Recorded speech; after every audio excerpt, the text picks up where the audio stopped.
All right, so for this one, it says use a calculator to approximate.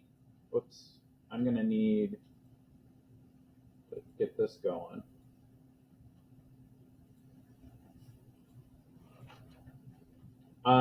To approximate sine of 7 pi over 12, round the answer to 4 decimal places. So the exact value will be like some sort of irrational square root. So if we look on the chart, what they're talking about is we're going to have an angle that goes from here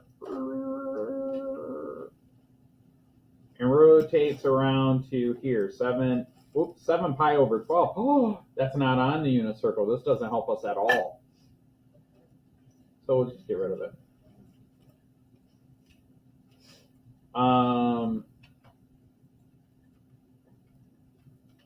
So we could just plug that in our calculator. So let's turn on the calculator. And the first thing you need to do is, you need to go to radian mode, okay? And so if you have a fancy calculator, which are back there on the shelf, but just watch this. I'm going to go mode and make sure this is highlighted. So there's a couple of things. If I want it in degree mode, I highlight degree mode, hit enter, and now it's highlighted under degree. If I want, and also notice up here it says degree, okay? If I want it in radian mode, I go here. So that's how you would do it on the TI 84 or 83, any of the Texas Instruments ones. So anyways, I go to second quit to go back to my home screen. I'm going to clear all this out. And I'm just going to say sine of 7 pi divided by 12 and hit enter. And so I'm going to take a screenshot of that. We got to round to 4 decimal places, I think they said. And so this is an interesting thing. So this is technically what the calculator came up with. Now, another thing you could do on the Texas Instruments is that I can actually let the calculator round it for me. So if I go back to mode and it says 4 decimal places and I select for float, if I select 4, then I go back. Now, we all know that when you round to the 4th decimal place, you go 1, 2, 3, 4, and then you look at the number to the right of the 4th place. And if it's 4 or below, you round down. If it's 5 or above, you round up. Or you could just let the calculator do it for you. Okay? So that one was round down because we had a 2 in the 5th decimal place, which means that you round down. And so we'll put that right there.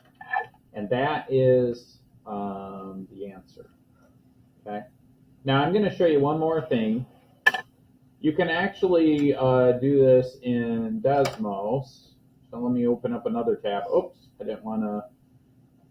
Let me go back. Now we'll open up Desmos. Now, if you click on Desmos, we use it a lot for graphing, but if you come in here, you could do a scientific or a 4-function calculator. I like to use a scientific one. And we basically can do the same thing. I can, my little thing's in the way here, but if I click sine, and then in parentheses, I would say 7 pi divided by 12, whoops, not 13, 12. And then see how this is in degree mode or radian mode? All right. So remember, you want it in, oh, I got way too many numbers. Hold on. Yeah, but that's 123. Yeah, I see it. I'm supposed to, oh, I hit the wrong thing, that's why. All right, that looks better. So I want it in radian mode, okay? I want it in radian mode, and that's basically it. So you could do it either way. The reason I'm starting to show you guys Desmos more is because, and I know most of you guys are seniors, so you don't necessarily